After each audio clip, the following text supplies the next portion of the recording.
Welcome to Heidi TV. గుండెపోటు ఇటీవల కాలంలో చిన్న పెద్ద అనే లేకుండా వయసుతో సంబంధం లేకుండా వస్తున్నటువంటి అతి పెద్ద సమస్య మరణానికి దారితీస్తోంది. గుండె నొప్పి వచ్చిందా లేదా అని తెలిసే లోపే సెకండ్ పాటు కనురెప్ప పాటు సెకండ్స్ లో మనిషి కుప్పకూలి మరణిస్తున్నాడు. గుండె పట్టుకొని కళ్ళు తెరిచి చూచే లోపే ప్రాణాలు గాల్లో కలిసిపోతున్నాయి. గుండె ఆగిపోయే పరిస్థితి. దీనికి కారణాలు అనేకం.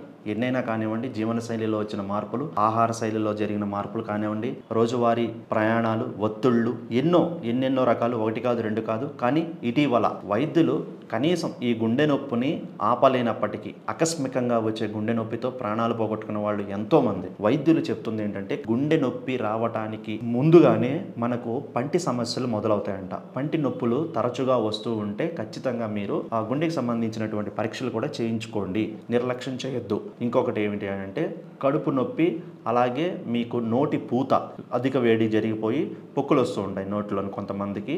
అలాంటివి కూడా తరచూ నెలకొకసారో 10 రోజులకోసారో జరుగుతున్నా సరే పంటి నొప్పులు, చిగుల్లో రక్తస్రావం, నోటి పూత, కడుపు నొప్పి, లేకపోతే ఆయాసం, తొందరగా ఆయాసం, మీరు నడిచినా సరే కొంతమంది ఆయాసపడుతూ ఉంటారు. అలాంటి లక్షణాలు గనక మీరు గుర్తించి మీ శరీరంలో ఈ పరిస్థితులు సంభవిస్తూ ఉంటే ముఖ్యంగా ఫస్ట్ మీరు చేయాల్సింది గుండెకి సంబంధించినటువంటి వైద్య పరీక్షలు చేయించుకోవడం. ఇది మర్చిపోవద్దు. లేకపోతే కనుక ఎప్పుడు ఎలాంటి పరిస్థితిని ఎదుర్కోవాలో మనకి తెలియదు. కాబట్టి గుండెను పదిలంగా కాపాడుకోండి, అలాగే ఆరోగ్యంగా ఉండండి అనేది వైద్యుల సూచన.